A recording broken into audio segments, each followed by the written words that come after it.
American Twitch streamer Hasan Piker has shared his experience of being detained by ICE agents at the US border after returning from Paris, France. Piker has more than 6 million followers across his social media channels and has been vocal in his support for the people of Palestine, as well as being highly critical of Donald Trump. Here's how Hasan says it all went down at Chicago's O'Hare Airport. Instantly, the Customs and Border Patrol agent goes, "Step aside, sir." I was like, here we go. All right. She goes, "Step aside, sir. An agent will come and take you to another location." I was like, is that proper protocol? I was like, sometimes it happens. I was like, okay. And I knew at that point, I was like, okay, I'm texting like family. I'm like, this is happening. I'm texting my manager. I was basically I got Lolo on. I was like, listen, I'm going in. All right. I'm freaking going in. Who knows how long this will take? Who knows what will happen? I had already heard like horror stories from people. There was like that one girl on TikTok that had talked about this, and I thought to myself, all right, it's done. It's happening to me as well. It is what it is. Am is real high. I'm about to say am is real high multiple times to get these guys off my back. So I'm waiting in the corner. This Latina ICE agent comes up, picks me up, takes me to this detention center. I sit down, fluorescent light bulbs, the whole nine. Okay. They have benches in the back of O'Hare Airport where there's like a detention area. Okay. There's a detention area. I'm sitting there. There's like a bunch of terrified families. Okay. There's an old lady in a wheelchair. There's like a mom and daughter behind me. Hasan Piker, by the way, is a US national, just to be clear. So what do the ICE agents want to question Hasan about? The answer probably won't surprise you. They're asking me about Trump. They're asking me about like Hamas. And he kept saying stuff. He kept saying stuff like, do you like Hamas? Like, do you support Hamas? Do you think Hamas is a resistance group? Do you think Hamas is a terrorist group or a resistance group? Like, he just kept asking over and over again, right? And I kept repeating the same statement over and over again. I kept saying, I kept saying a couple different things. One, in terms of like Israel and all the wars, I was like, I'm on the side of civilians. I want the endless bloodshed to end. I am a pacifist. I want wars to end. I just kept repeating that over and over again. Every single time he asked me a question, I just kept repeating that. And every single time he asked me a question, a leading question about Hamas, I kept saying, the United States State Department recognizes Hamas as a terrorist organization. The United States State Department recognizes Hamas as a terrorist organization. Depending on how I answer those questions, like I'm fucking going to jail. Because the first stuff was just illegal for him to ask me those questions and completely idiotic and ridiculous. And I think they did it because they know who the fuck I am and they wanted to put the fear of God into me. There's a World Cup in this country next year. Are you going to go? I'm not going to go. I'm not going to go. Why would you go? They're doing this to their own people. He's a US national. Hasan says he was detained for 2 hours, but US government official Tricia McLaughlin attempted to cast doubt on his experience. McLaughlin shared this on X. Lying for likes. Very Trumpian, isn't it? It's amazing how this stuff cascades down. Claims that his political beliefs triggered the inspection are baseless. Our CBP officers are following the law, not agendas.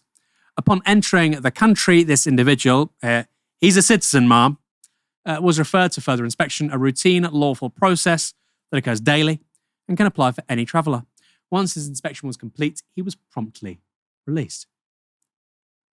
Hasan Piker's 2-hour detention follows the Trump administration's detention of students involved in pro-Palestine speech and activism. Among them are Columbia grad student and US green card holder Mahmoud Khalil and Tufts doctoral candidate Rumsia Ozturk. Rumsia was snatched off the streets by plainclothes ICE agents after writing an op-ed about her university's response to Israel's genocidal war on Gaza. She was released from immigration detention on bail this week. So much for free speech. Detentions and ultimately deportations are a key part of Trump's second-term presidency. Trump revived a 200-year-old law, the Alien Enemies Act of 1789, to deport people to an infamous El Salvador prison known for human rights abuses. The use of this law to serve Trump's deportation agenda has been ruled unlawful by the US Supreme Court. But there are some people that the Trump administration wants to welcome to the USA with open arms. Today, nearly 60 white South Africans were admitted into the United States. It's part of President Donald Trump's resettlement program for white Afrikaners, largely descendants of Dutch and French colonial settlers in South Africa. Afrikaners also led the racist apartheid government there until it ended in 1994. Today, the White House alleges that a new South African law, which redistributes unused land to the state, is racist, and that the white minority is being persecuted by the black-led government. President Trump even halted all aid to South Africa back in February. Applications from these white families were fast-tracked by the administration, even as it suspended the U.S. refugee resettlement program, leaving thousands of approved refugees worldwide stranded. Stella, what do you make of this development by Trump, firstly, with regards to asylum and white South Africans?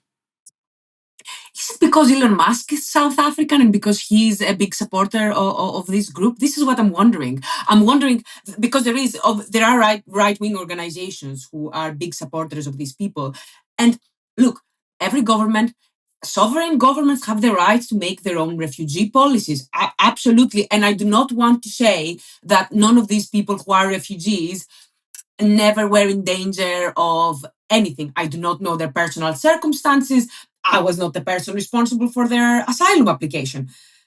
But given everything we know about Trump and the way he does policy so far, does it not feel like literally someone he really likes or someone who he's trying to please just whispered in his ear? Or even worse, if I want to play a devil's advocate, that he wanted to dog whistle because these are white refugees. And he wanted to show that, look, there is actually persecution against white people as well, because this is a simplistic way in which Donald Trump thinks about politics. I think that's true. I also wonder, Trump has this weird 19th century mentality, right? He wants to annex Canada. He wants to expand America's borders, maybe get Greenland. I wonder if he thinks, we need some white settlers and, Afrikaners and English South Africans. I mean, I don't know if they're principally Afrikaner or English of the balance of the people that are going over to the US right now. These are people who can, they can farm. They're big folks. Maybe he's watched a rugby game. I don't know. It kind of aligns with his quite primal views on annexation and the kinds of people he wants as American citizens. I don't know. I suspect he doesn't want the 145 IQ Indian coder. He wants a 6'6" Afrikaner called Just, who can work for 14 hours on a farm. What do you think of that? My theory. Well, the thing is, he's saying that there is a genocide going on in South Africa, right? So by extension, surely if you think that there is a genocide in South Africa, surely you think there is a genocide going on in Gaza, right? And you know what? I'm more than willing to accept if there is evidence of violence against these people. I'm more than willing to accept that, yes, these white people are facing racism because they're white. I would be happy to accept that. If I could also get Donald Trump or anyone from his government to also accept that clearly what is happening in Gaza is not just ethnic cleansing, but active genocide. Yeah, that would be triangulation, right? You'd say, look, I'm standing up for the white South Africans, but also the Gazans. That would probably appeal to both the radical left and the right. Just sensible people, I think, as well, by the way, with Gaza. I mean, you can see it happening in the UK media, people like The Guardian walking it back. They're kind of like, yeah, this is ethnic cleansing and genocide. Okay, they're starving children. Most human beings don't like starving children, okay? You might have read Edmund Burke or Karl Marx. It doesn't matter. When you see a kid starving to death, it's pretty grim. Hasan is someone we've had on Downstream before. And if you want to see more from our interviews here at Novara Media, we now have a dedicated channel for Downstream clips. Our most recent is with YouTuber Jimmy the Giant on why the right is so afraid of Gary Stevenson. And boy, they are. You can go to the link in the description to see more. I really want to grow Downstream this year, by the way. I really enjoy our interviews. We've got some great guests coming up in the next month. Jonathan Haidt, We've got so many great people. Joseph Stiglitz, our first Nobel Prize winner. Some great, great conversations. I hope you enjoy them. Like I say, subscribe to the Clips channel. If you don't want to watch the whole thing, it's maybe a good place to start. Another aspect of this story, the move to welcome white South Africans, comes on the same day that the Trump government announced the termination of temporary protected status for Afghanistan. According to a Department of Homeland Security press release, Secretary Kristi Noem has determined this. There are notable improvements in the security and economic situation such that requiring the return of Afghan nationals to Afghanistan does not pose a threat to their personal safety due to ongoing armed conflict or extraordinary or temporary conditions. Afghanistan is safer than South Africa. Really? Is Afghanistan safer for an Afghan woman than South Africa is for a South African white Afrikaner woman? Really? Stella, what do you think? We were previously talking about the tweet from Keir Starmer, which said that settling in the UK is a right to be earned, is something to be earned, not the right to be given. And I was thinking about all of these people from Afghanistan who cooperated with the UK and the US, who worked with our militaries, who helped out in whatever positions they could, and who associated themselves with the West, knowing fully well the danger they were going to be in the future. So have these people not earned? Have they not earned it above and beyond everybody else? Have they not earned the right to be resettled somewhere safely? If this is the framework that we're seeing, how can it possibly be that these South Africans who, from what I read, the reason why Donald Trump did this is because of this new law where he is saying that their property is going to be confiscated. What the South African government is saying is that at the moment you have 3/4 of the privately owned land is owned by Afrikaners, so they want to redistribute it in a way.